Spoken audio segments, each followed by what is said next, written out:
Intelligence is not speed. It is restraint. It is the ability to pause when everyone else rushes. In a world obsessed with instant reactions, the calm mind quietly gains the upper hand. People speak before they think. They explain before they observe. They react emotionally and mistake noise for intelligence. Stoic philosophy exposes a hard truth.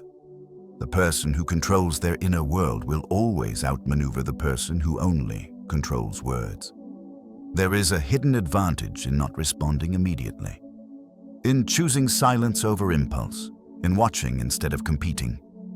Marcus Aurelius wrote that nothing has power over you unless you allow it to shape your judgment.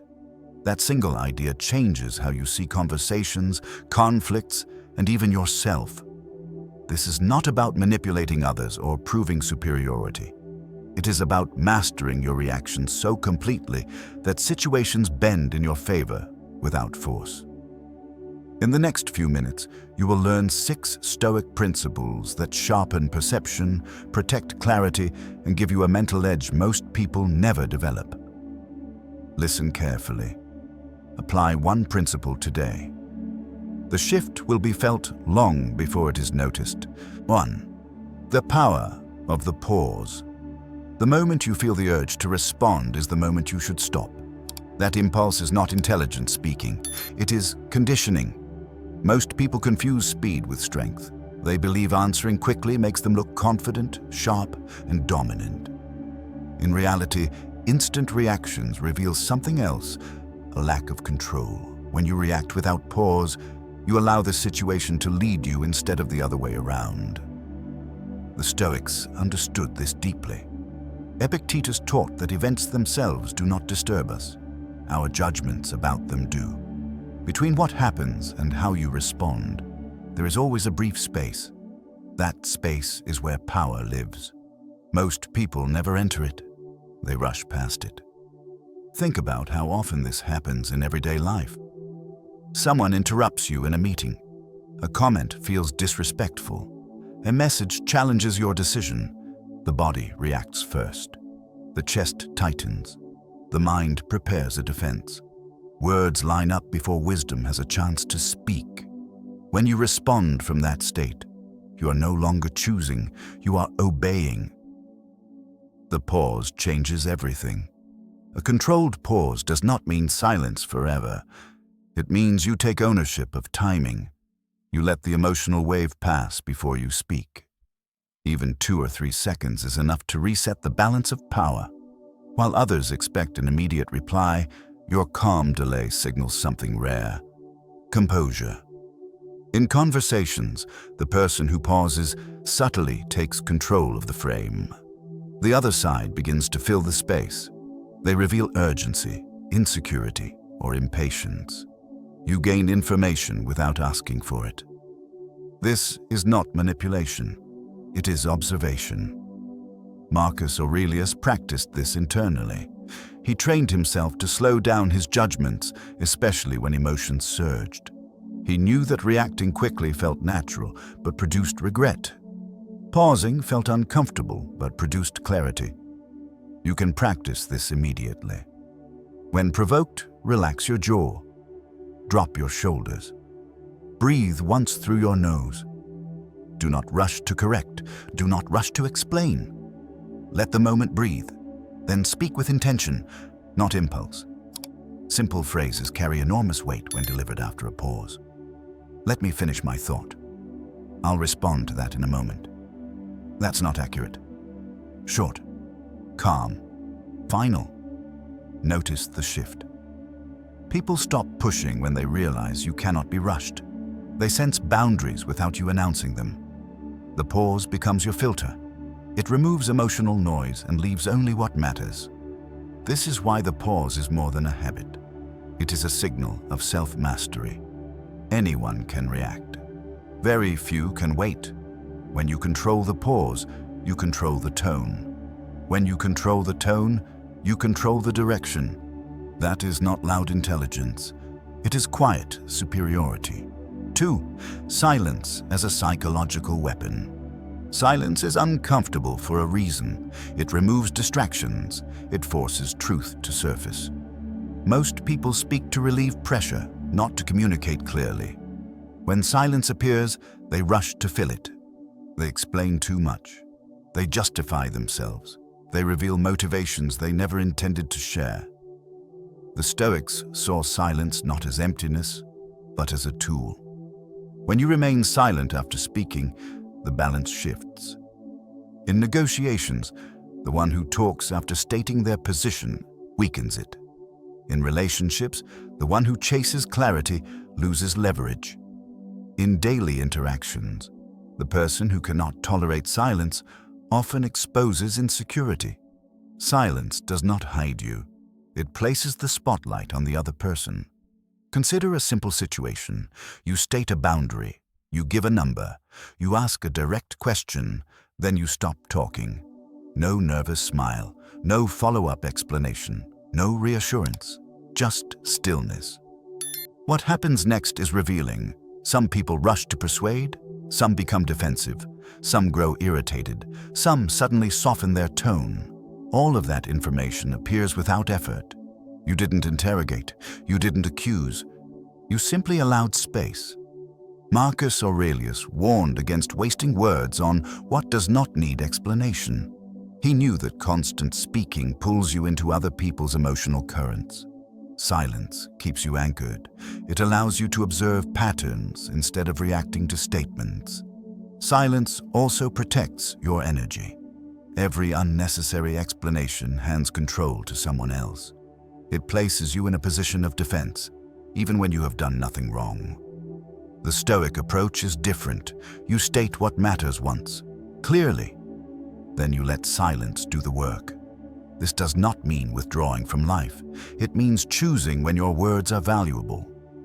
In conflict, silence prevents escalation. In manipulation, silence breaks the script. In disrespect, silence refuses participation. People often test boundaries to see how much access they have. Silence answers that question without argument. It says, "You don't get unlimited reactions from me." There is a discipline to this. Silence must be calm, not passive-aggressive. Neutral expression, steady posture, relaxed breathing. You are not withholding to punish. You are withholding to stay in control. Practice this deliberately. Ask one clean question, then stop. State one clear sentence, then stop. Listen without interrupting, then stop. Resist the urge to rescue the moment. Discomfort is not danger. It is information. Over time, something interesting happens. People begin to choose their words more carefully around you. They sense that they cannot rush you, provoke you, or talk over you. You become difficult to manipulate, not because you fight back, but because you do not give emotional access freely. This is why silence feels powerful. It removes the emotional hooks others rely on. It gives you time to see what is real instead of what is loud. The Stoics believed that self-control was the highest form of strength. Silence is one of its clearest expressions. It requires confidence to speak less when you could speak more. It requires discipline to wait when you could react. When you use silence correctly, you do not disappear. You become unreadable, and unreadable people are rarely underestimated. 3. Stop trying to sound smart. Trying to sound smart is one of the fastest ways to lose real authority. It turns conversations into performances. It shifts attention from understanding to impression. When people feel the need to prove their intelligence, they begin to over-explain. They add unnecessary details. They correct minor points that do not matter. They speak longer than needed, hoping volume or complexity will create respect. It never does. It only signals insecurity. Stoic thinkers warned against this trap. Marcus Aurelius wrote for himself, not for applause. His focus was never on appearing wise, but on acting correctly. That difference is subtle, but it changes everything.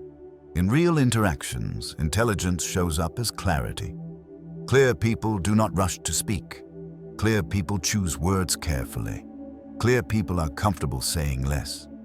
They understand that the goal of a conversation is not to win attention, but to move reality forward. When you stop trying to sound smart, your words gain weight. Each sentence stands on its own instead of leaning on an explanation. Notice how this plays out in everyday life. In meetings, the person who speaks the longest is rarely the one others remember. It is the person who summarizes the issue cleanly, asks one sharp question, or points out what everyone else missed. That is not performance, that is precision. The Stoic approach is simple. Replace statements with questions, replace lectures with observations, replace certainty with curiosity. Asking, "What matters most here?" is more powerful than delivering a speech. There is also strength in admitting limits. Saying, "I don't know yet," does not weaken your position. It strengthens it. It signals honesty, self-trust, and a willingness to learn. People trust those who are not afraid of silence or uncertainty. You can practice this immediately. Before speaking, ask yourself one question. Does this need to be said, or does it need to be understood? If your words are meant to impress, pause. If they are meant to clarify, speak. One sentence is often enough. This shift removes pressure. You no longer carry the burden of performing intelligence. You allow it to emerge naturally through restraint. Others begin to listen more closely because you are not flooding the space. Over time, this creates a quiet authority. People stop interrupting you. They wait for your input. They sense that when you speak, it will be deliberate. This is not dominance. It is trust earned through discipline. The Stoics believed wisdom was proven in action, not appearance. When you let go of sounding smart, you make room for being effective. And effectiveness is what separates those who talk about intelligence from those who actually possess it. Intelligence does not announce itself. It arrives quietly. 4. Emotional control is intellectual control. The moment someone can provoke you, they can steer you. Emotion is the easiest handle on the mind, and most people leave it exposed. Anger, embarrassment, defensiveness, the need to be understood. These reactions feel personal, but they follow predictable patterns. When someone knows how to trigger them, your intelligence drops instantly. You may still know the right answer, but you lose the ability to use it well. Stoicism draws a hard line here. What happens outside you is not the problem. What happens inside you determines everything. Epictetus was clear about this. You do not control events, but you always control your judgments about them. Lose control of judgment, and intelligence collapses into impulse. Look closely at common situations. A sarcastic comment lands. Someone dismisses your effort. A message ignores your boundaries. The body reacts before the mind catches up. Heat rises. The urge to correct, defend, or strike back appears. At that moment, most people speak to relieve discomfort, not to improve the situation. They trade long-term leverage for short-term relief. This is where emotional control becomes intellectual control. A calm mind processes information accurately. A reactive mind distorts it. When emotions spike, perception narrows. You miss details. You misread intent. You say things that weaken your position.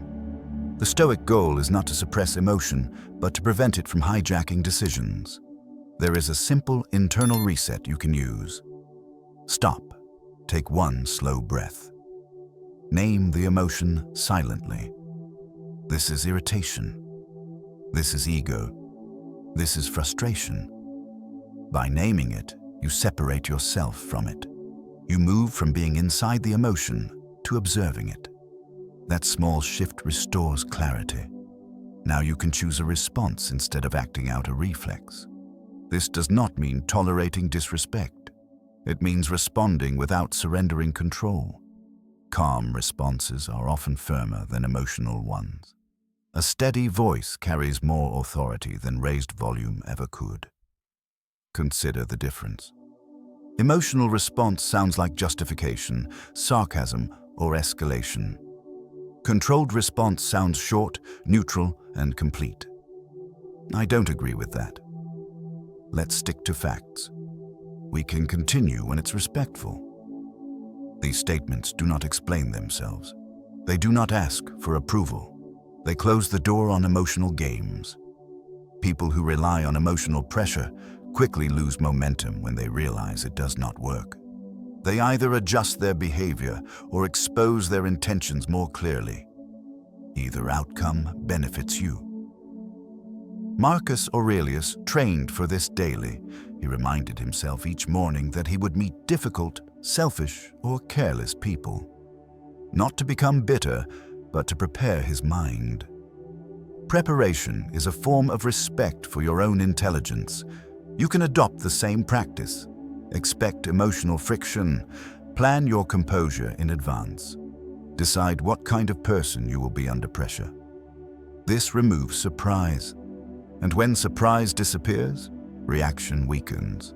Over time, emotional control becomes visible. Others sense it before you say a word. They feel that pushing you will not produce chaos.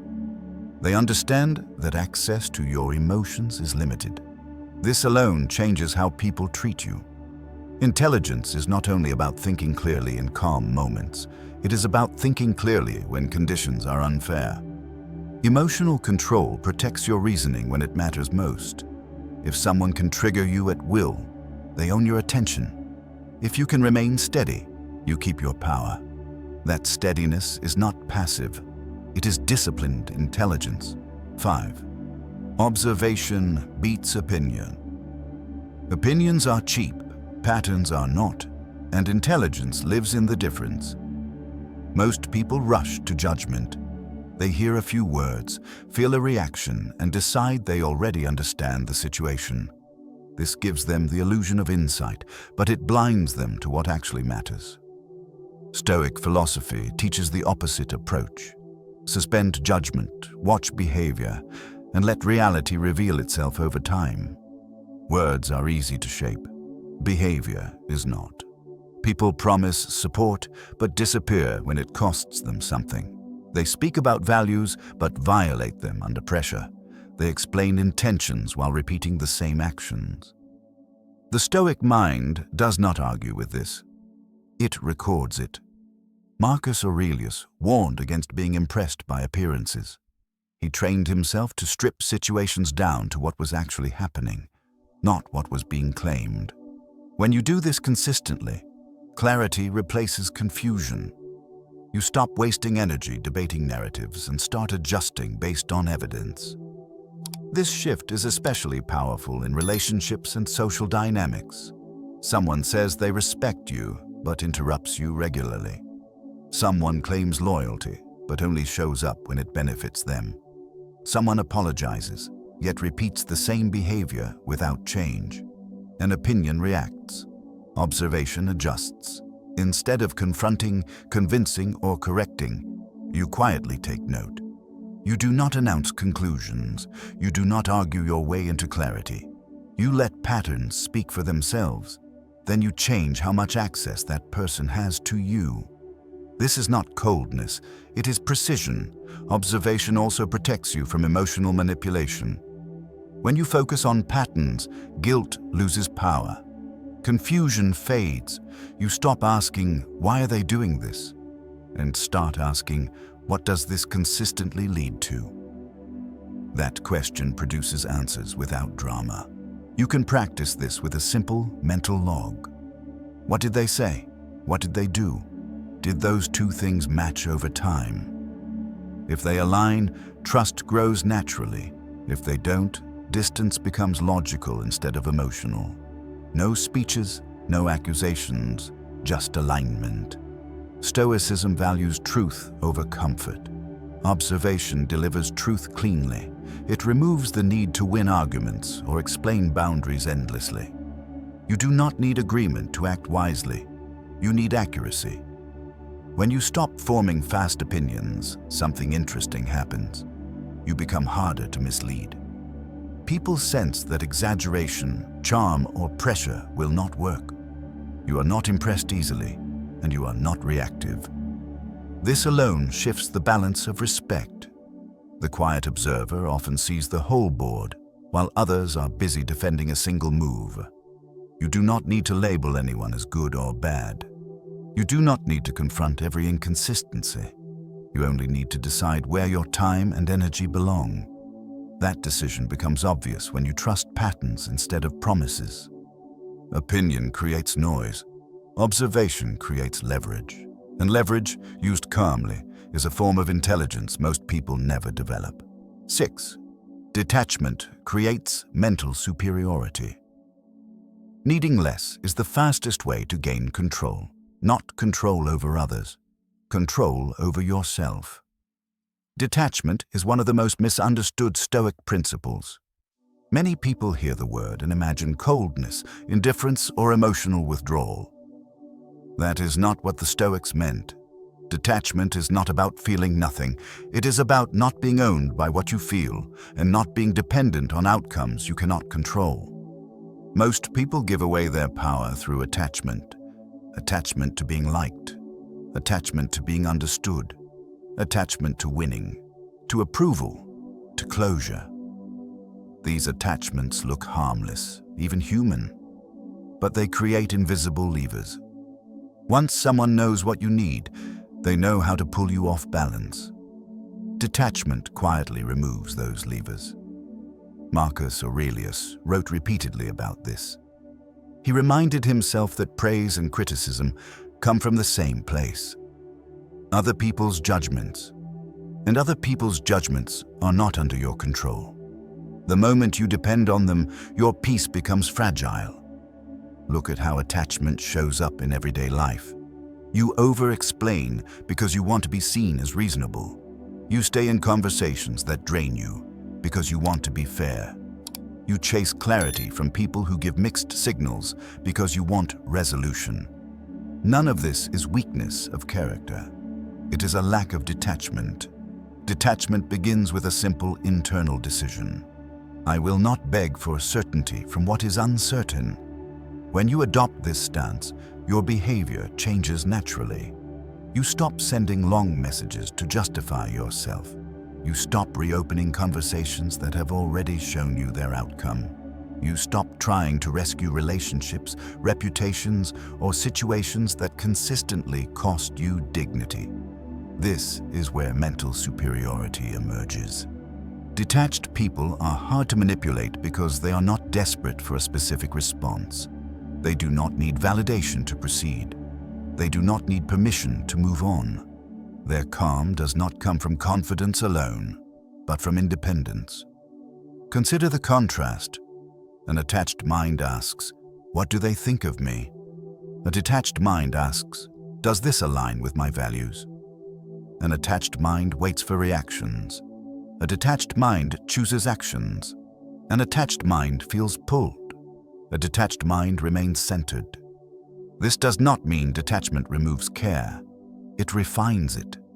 You care deeply about what is yours to govern, your conduct, your standards, your effort. You care less about what is outside your control, opinions, moods, outcomes. The Stoics called this the dichotomy of control. It is not a theory, it is a filter for living. If something is not yours to control, you do not invest emotional energy trying to manage it. You acknowledge it, adjust, and move forward. This saves enormous mental bandwidth. While others are exhausted by rumination, detached people think clearly. Detachment also changes how you handle disrespect. Instead of reacting emotionally, you step back and evaluate. Instead of demanding explanations, you reduce access. Instead of escalating, you disengage. This is not avoidance. It is selection. You are choosing where your energy belongs. One of the most powerful rules detachment teaches is the refusal to justify endlessly. You do not owe everyone a full explanation of your boundaries. A calm decision is enough. That doesn't work for me. I'm not available for that. I've made my choice. No debate, no defense, no emotional leakage. These statements feel uncomfortable at first because attachment wants approval. But with practice, they feel clean. They protect your time, your focus, and your self-respect. Detachment also sharpens perception. When you are not emotionally invested in a specific outcome, you see situations as they are, not as you hope them to be. You notice red flags earlier. You sense shifts in tone. You recognize when effort is no longer mutual. This is why detached people are rarely blindsided. They are observant, not naive. They enjoy without clinging. They commit without losing themselves. Stoicism does not ask you to withdraw from life. It asks you to engage without surrendering your inner stability. Detachment is the skill that makes that possible. Over time, this creates a subtle authority. People feel that you cannot be pressured easily. They sense that guilt, urgency, or emotional appeals do not move you off center. This does not make you distant. It makes you grounded. Grounded people are trusted. Grounded people are respected. Grounded people are difficult to control. Mental superiority is not loud. It does not announce itself. It shows up as calm decisions, clean exits, and steady presence. It is the result of not needing to win every interaction, not needing to be liked by everyone, and not needing certainty where none exists. When you detach from outcomes, you gain freedom of action. When you detach from approval, you gain clarity of judgment. When you detach from ego, you gain real strength. This is the Stoic advantage. Not dominance, not manipulation. Self-mastery. And self-mastery, practiced quietly, places you ahead of most people without ever having to prove it. You don't outsmart people by being louder, faster, or more aggressive. You do it by mastering yourself. Throughout this video, one idea keeps returning in different forms. Control precedes clarity. The pause gives you space to choose instead of react. Silence reveals what words are designed to hide. Letting go of the need to sound smart frees you to think clearly. Emotional control protects your judgment when pressure rises. Observation keeps you anchored in reality instead of opinion. Detachment removes the invisible levers others use to pull you off balance. None of these principles are flashy. That is why most people ignore them. They chase dominance, attention, and validation, mistaking noise for power. Stoicism offers something quieter and far more durable. It teaches you how to remain steady when others become reactive, how to see clearly when emotions distort perception, and how to move through life without surrendering your inner stability. This is not about winning every conversation or proving intellectual superiority. In fact, the less you need to win, the more control you gain.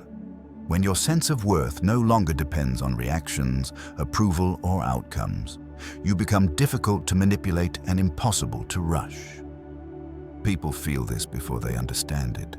Your presence changes the tone of rooms without effort. The real advantage of Stoic thinking is not what it gives you, but what it takes away. It removes the urge to explain yourself endlessly. It dissolves the need to chase clarity from those who cannot offer it. It frees you from emotional hooks that drain your attention and weaken your decisions. What remains is focus, discipline, and quiet confidence. You do not need to apply all of this at once. Choose one principle and practice it deliberately. Pause before responding. Let silence do its work. Observe patterns instead of promises.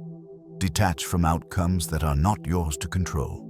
Small shifts compound quickly when applied consistently. Marcus Aurelius wrote that the tranquility of the soul comes from directing your thoughts toward what is in your power. That insight is as relevant now as it was centuries ago. The world will continue to demand reactions, explanations, and emotional energy. You don't have to comply. Master yourself first. Everything else becomes easier to handle. If this perspective resonated with you, stay connected. Return to these ideas when life feels noisy. Calm, practiced daily, become strength,